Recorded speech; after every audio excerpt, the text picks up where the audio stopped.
سے نو خون رسنا شروع ہوتا ہے، پھر سلے ہوئے ٹانکے ٹوٹ جاتے ہیں، پھر آنکھوں کے چشمے ان کے بند بہ جاتے ہیں، پھر لاکھوں کروڑوں آنکھیں ہیں جو سیل رواں کی طرح، رم جھم برسات کی طرح، گھنگور گھٹاؤں کی طرح، وہ بارش کی طرح اپنے آنسوؤں کو برساتے ہیں اور اپنی سال نو کی یاد مناتے ہیں۔ ہم سال نو اس طرح مناتے ہیں، ہاں جو اندھوں کے پیچھے چلیں گے تو انہی کے مطابق ان کا سال ہوگا۔ ہمارا سال جو ہوتا ہے وہ حسین کی یاد میں ہوتا ہے، اس کی قربانی پر ہوتا ہے، اتنی بڑی قربانی کر کے۔ اور یہ وہ انسان ہے کہ اللہ تبارک و تعالیٰ نے حسن نام کسی کا نہیں رکھوایا دنیا میں، حسین نام کسی کا نہیں رکھا گیا دنیا میں۔ سب سے پہلے جب حضرت فاطمہ کا بیٹے ہوئے تو حضرت فاطمہ نے ان کا نام رکھا حرب، لڑائیوں والا، دلیر، شجاع۔ حضور صلی اللہ علیہ وسلم کے پاس لے کر آئیں، آپ نے گڑتی دی، کیا نام رکھا بیٹی کا؟ یہ حرب کا نہیں، اس کا نام حسن ہے۔ پھر 10 مہینے کے بعد، 11 مہینے کے بعد حضرت حسین پیدا ہوئے تو ان کو گڑتی حضرت فاطمہ نے لے کر آئیں، بیٹا کیا نام رکھا؟ کہا جی حرب کا نہیں، اس کا نام حسین ہے۔ اور ایک حدیث میں آتا ہے کہ اللہ تعالیٰ کے نبی نے فرمایا، اللہ نے حسن اور حسین کے نام دنیا کی نظروں سے چھپا کے رکھے تھے، سب سے پہلے میری بیٹی کے بیٹوں کو یہ نام دیے گئے، بڑے کا نام حسن، چھوٹے کا نام حسین۔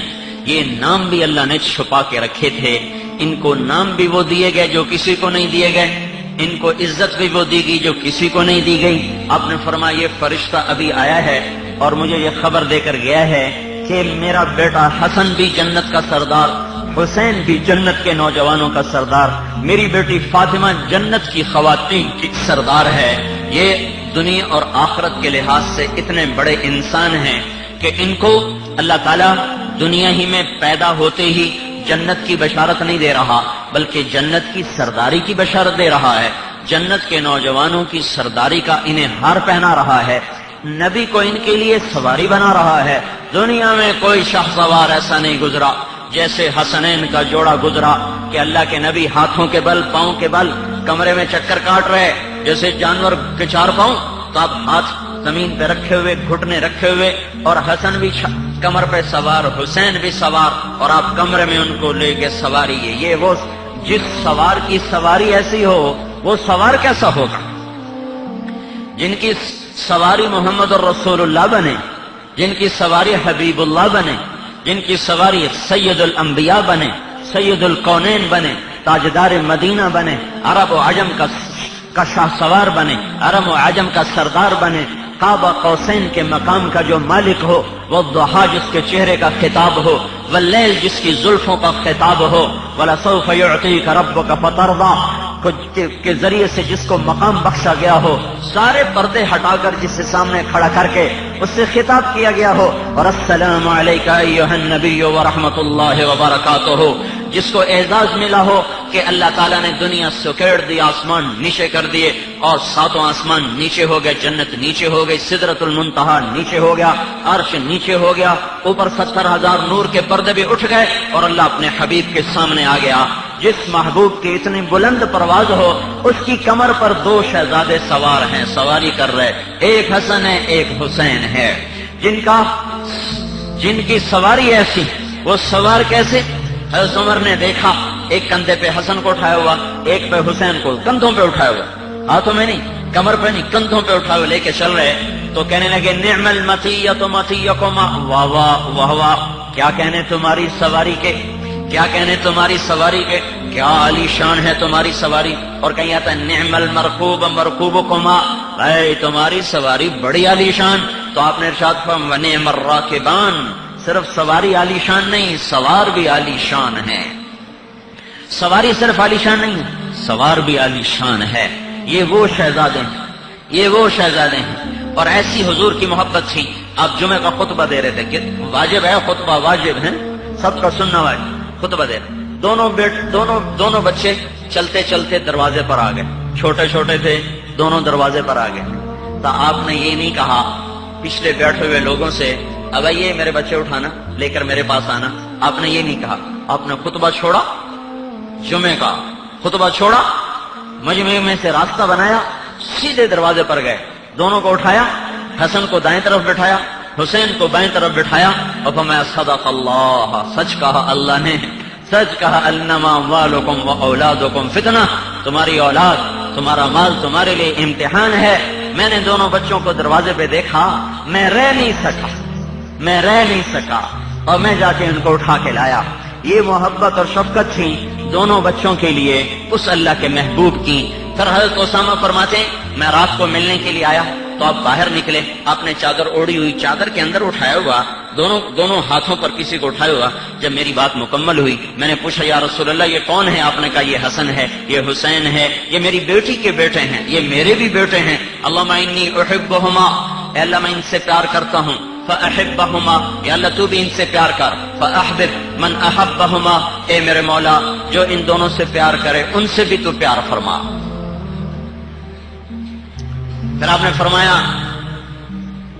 اللہم انی احب حسینا فاحبہ, اللہ میں حسین سے پیار کرتا ہوں, جو اس سے پیار کرے تو اس سے پیار فرما. کمن احب حسینا فقد احبنی من ابغض حسینا فقد ابغضنی, جس نے حسین سے پیار کیا اس نے مجھ سے پیار کیا, جس نے حسین سے بغض رکھا اس نے مجھ سے بغض رکھا. حسین سبط من الاسباط, یہ اونچے اونچے القابات ان کو عطا فرمائے گئے. اور ایک دفعہ گھر میں تشریف لائے حضرت فاطمہ کے, تو دونوں بچے سوئے ہوئے, علی بھی سوئے ہوئے, فاطمہ بھی لیٹی ہوئی. تو حضرت حسن کو پیاس لگی, انہیں اماں کو اٹھایا, اماں پانی چاہیے. حضور صلی اللہ تعالی وسلم حضرت فاطمہ کے اٹھنے سے پہلے خود اٹھے اور جا کر سامنے گھڑا تھا اس میں پانی تھا, پانی نہیں نکالا, پانی نہیں دیا, باہر نکل گئے. ایک بکری کھڑی تھی جس میں دودھ نہیں تھا, شاتن بقی, وہ بکری جس میں دودھ نہ ہو, اس کے تھنوں کو ہاتھ لگایا, وہ دودھ سے بھر گئے. آپ نے تازہ دودھ نکالا, گلاس بھر کے اندر لائے. اتنے میں حسین بھی اٹھ گئے تھے, وہ آگے بڑھ کے پینے کے لیے آگے آئے. آپ نے کہا پیچھے ہٹ جاؤ. حضرت فاطمہ نے کہا یا رسول اللہ آپ کو حسن سے زیادہ پیار ہے؟ کیا نہیں, جس نے پہلے مانگا وہ پہلے پائے گا, جس نے بعد میں مانگا وہ بعد میں لے گا. لیکن بات یہ تھی کہ آپ کئی دفعہ آپ نے فرمایا حسن میرا بیٹا ہے, حسین علی کا بیٹا ہے. اور حضرت حسن سر سے لے کر کمر تک ہمارے نبی کے مشابہ تھے, کمر سے لے کر پاؤں تک حضرت علی کے مشابہ تھے. حضرت حسین سر سے لے کر کمر تک حضرت علی کے مشابہ تھے, کمر سے لے کر پاؤں تک وہ ہمارے نبی پاک صلی اللہ تعالی علیہ وسلم کے مشابہ تھے. آپ کی محبت اور شفقت حسن کی طرف زیادہ تھی. آپ نے فرمایا دونوں کو دودھ دیا, دودھ, پانی نہیں, دودھ. پھر آپ نے فرمایا فاطمہ تو, یہ دونوں بیٹے اور میں اور یہ جو سویا ہوا ہے. اس سارے قصے میں حضرت علی کی آنکھ نہیں کھلی. کہا میں, تو, یہ دونوں بچے اور یہ سویا ہوا, ہم قیامت کے دن اکٹھے ہوں گے بے مکان واحد یوم القیامہ, ہم قیامت کے دن اکٹھے ہوں گے. آپ نے حضرت علی سے فرمایا اترضى ان يكون منزلك مقابل منزلي في الجنہ, اے علی تجھے خوشخبری ہو جنت میں تیرا گھر میرے گھر کے سامنے ہے. یہ میں چند ایک فضائل سنا رہا ہوں, اگر میں سارے فضائل سناؤں مجھے جو پیغام دینا وہ رہ جائے گا. صرف ایک نمونہ آپ کے سامنے میں نے پیش کیا ہے. یہ وہ لوگ ہیں جن کو جنت کی چابیاں ملی, جنت کی سرداریاں ملی, اللہ کے نبی کی پشت پہ سواریاں ملی. نماز سجدے میں, آپ نماز پڑھ رہے سجدے میں, تو حسن آئے اور کمر پہ چڑھ گئے, ایک نیچے گھس گیا ایک اوپر چڑھ گیا. تو صحابہ آئے روکنے کے لیے, اٹھانے کے لیے نا. تو آپ نے سجدے میں, نفل نماز تھی, سجدے میں ہاتھ کا اشارہ کر کے صحابہ کو روک دیا کہ نہیں کرنے دو, یہ کرتے ہیں. سجدے میں ہی ہاتھ کے اشارے سے روک دیا. چنانچہ وہ پیچھے ہٹ گئے. اب دونوں ایک اوپر چڑھ رہے, ایک نیچے, ایک اوپر ایک نیچے. تو آپ نے اپنے ہاتھ ایسے کھول دیے, ہاتھ کھول دیے, ایک نیچے گھس جاتا پھر اوپر, جب دوسرا نیچے گھس جاتا وہ اوپر چڑھ جاتا. جب تک وہ آپ کی کمر پہ چڑھے رہے, کھیلتے رہے, آپ نے سجدے سے سر نہیں اٹھایا. یہ وہ ہستیاں ہیں. ہاں, محرم ہمیں یہ کہانی سناتا ہے. جنوری ایک پیغام دیتا ہے, ناچو گاؤ زنا کرو شراب پیو. محرم ایک پیغام